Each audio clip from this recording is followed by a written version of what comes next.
نقطەیەکی تر کە لێرە مهمە باسی بکەینەوە ئەویش هەر ئیشارەتم پێدا ئەویش ئەوەیە کە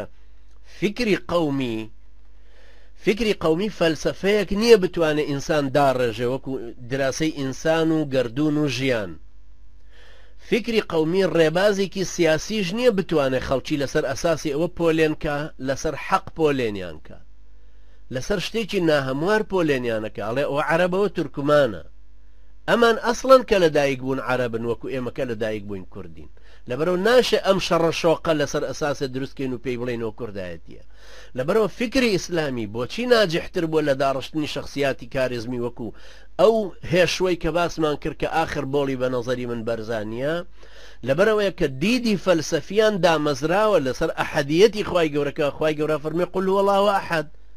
لە مناڵیشەوە ئەمانە هەموو قل هو الله ئەحەدەکەیان خوێندووە.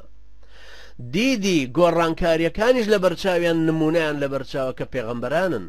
داڕشتنی ڕەفتار و ڕەوشتیشیان لەسەر ئەساسی حەڵاڵ و حرامێتیەکە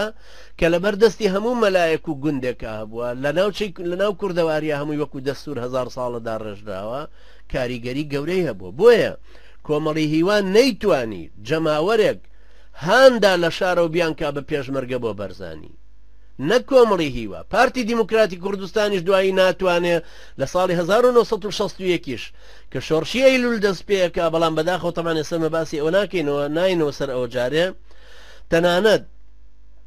لەو کاتەی کە لە دەربەنی خان لە ساڵی 1960 بە پلانی ئیبراهیم ئەحمەد و ئەوانەی دەوروبەری هی مەکتەب سیاسی کە شۆڕشێکیش لەوێ ئەیانەوێت دروست ببێ پێویستیان بەو 500 کەسە ئەبێ کە بەرزانی لە بەرزانەوە ئەیان نێرە و شۆڕشەکەش لەوێ دیسان دروستە بێت. لەبەرەوە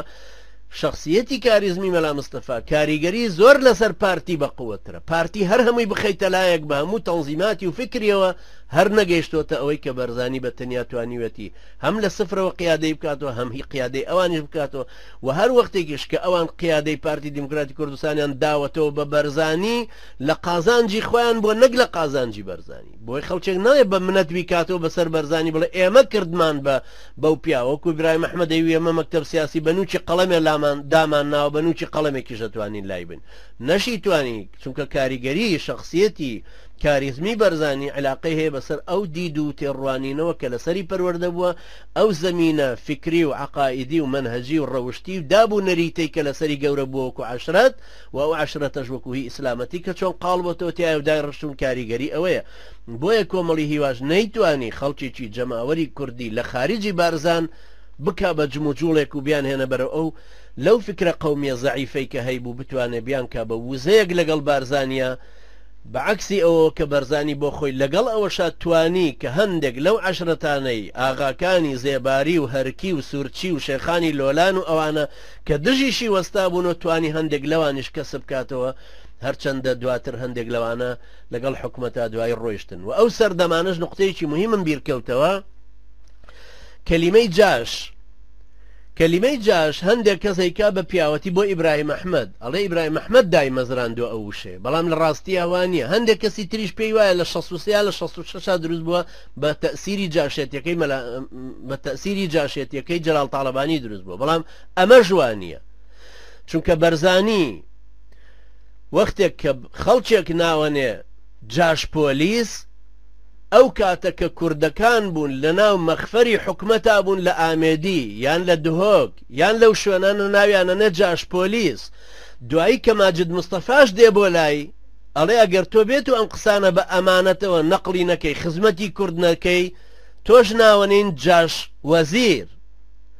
کەوابوو ئەو وشەیەش کە بەکاری هێناوە مەباسی ساڵی 1943ەکەینەوە برایانی بەڕێز یعنی 64 ساڵ لەمە و پێش وشەی جاش بەرزانی دایمەزراندووە بووە بە زاراوەیەکی سیاسی چۆتە فەرهەنگی سیاسی و فکری کوردایەتی و جموجوڵی کوردایەتی و کوردستانەوە. لەبەرەوە هەر کەسە بۆ ئەوەی ئێمە وەکو ئەهلی ئیسلام ئەم جۆرەشتانەمان بە تاریخی خۆمان باشتر بخوێنینەوە تاریخی خۆمان ورد دراسەکەینەوە بۆی بزانین لە نێوانی فکری ئیسلامی و ڕەسەنێتی فکری ئیسلامی و دیدی قورئانی هەڵهێنجرا و لە دید و تەسەوراتی خۆمان بێەوە یەکێکیکە لە دەرەوەی کوردستانەوە فێرمانکە بە کۆیلەیە کۆنتڕۆڵەکە لە بەردەستی ئەو بێ بۆ خۆمان لە ڕووی ئیسلامەتیەکەشەوە دید و فکر و بۆچوونێکی لە قاڵب دراوی خۆمان هەبێت کە مطابقی ڕەزامەندی خوای پەروەردگارە و لە هەمان کاتیشە وەکو ممارەسەی خەباتی خۆمان بەم ئیسلامەتیش کە ئەیکەین لەگەڵ داب و نەریت و دید و تێڕوانین و هەڵوێست و سیاسەتی باب و باپیرانی خۆمانە بگونجێ بێ ئەوەی کەسێکی تر بێنە ڕەفتار و ڕەوشتێکی عەلەمانی نامە و غەریب بێنێتە سەرمان هەم دینەکەمان لێسەنێ هەم خەباتی کوردایەتیەکەش مایە پوچکە بۆ نەتیجە هیچیمان دەست نەکەوێت لەبەرە زۆر گرنگە ئێمە بەقەدەر ئەوەندەی کە ئیسلامەتیەکەش لە دید و تێڕوانینێکی سەر بەخۆی ئازادانەوە وەربگرین بە فەهمێکی قورئانی ساغ کە بگەینەوە ڕۆژی قیامەت بگەینەوە بە حزوری خوای پەروەردگار لە بەردەستیا بەڕوڕەشی ڕائەوەستین بەڵام لە دیندارێتیەکەمان ڕازی بێ لە هەمان کاتیشا لە بەرچاوی میلەتی خۆمان خەباتێکی دڵسۆزانە و سەرڕاستانەی وا بکەینەوە سبەینێ ڕوومان بێ لە هەموو کۆڕ و مەجلیسێکی کووردا بڵین ئێمە ئەمە بووین ئەو خەباتەشمان ئاوا کردووە ومێدوارم خوای پەروەردگار لە هەردوو شیانە سەرکەوتومان بکە بەم بیرخستنەوەیە بەم محاضەرەیە کۆتایی بەم زنجیرە دەرسی ئیسلام و کوردایەتیە لێرەدا دێنم چونکە ئیتر ڕەمەزان نزیک بووەوە هەرچەندە بۆ باسی ڕۆژهەڵات پێویست بوو بینەوە سەر جەمهوریەتی کوردستان لە مەهاباد چۆن دروست بوو هەروەها پێشەکی و زەمینەی فکری و ئەوانەی تریشی هەتاکو دێتەوە سەر ئەم کاتانەی تر کە دوای پارتی دیموکراتی کوردستان لە ڕۆژهەڵات دروستە بێ دوای فترەکانی تری قاسم لەو شەرەفکەندی و هەتاکو ئەم کۆنگرەی کە ئێستاژە بەسترێ بەڵام ئەوە پێویستە کاکە بیخینە زنجیرە دەرسێکی تر چونکە کوردستانی ڕۆژهەڵاتی ئێمە ئێستا زیاتر پێویستی بە زەمینە فکریە ئیسلامیەکە هەیە بۆیە گەنجی کوردی ئێمە لەودی و پێویستی بەوە هەیە ڕۆشن فکریەکی تری ئیسلامی زەمینەی فکریەکەی بدەینێ وەکو دید و تێڕوانینێکی خواویستی وەکو عەقیدە و ئیمانێکی سەلەفی تەیاری جیهادی تیا دروست ببێ دوایی ئەتوانێ ئیستیعابی ئەم خەباتە کوردایەتیەش بکە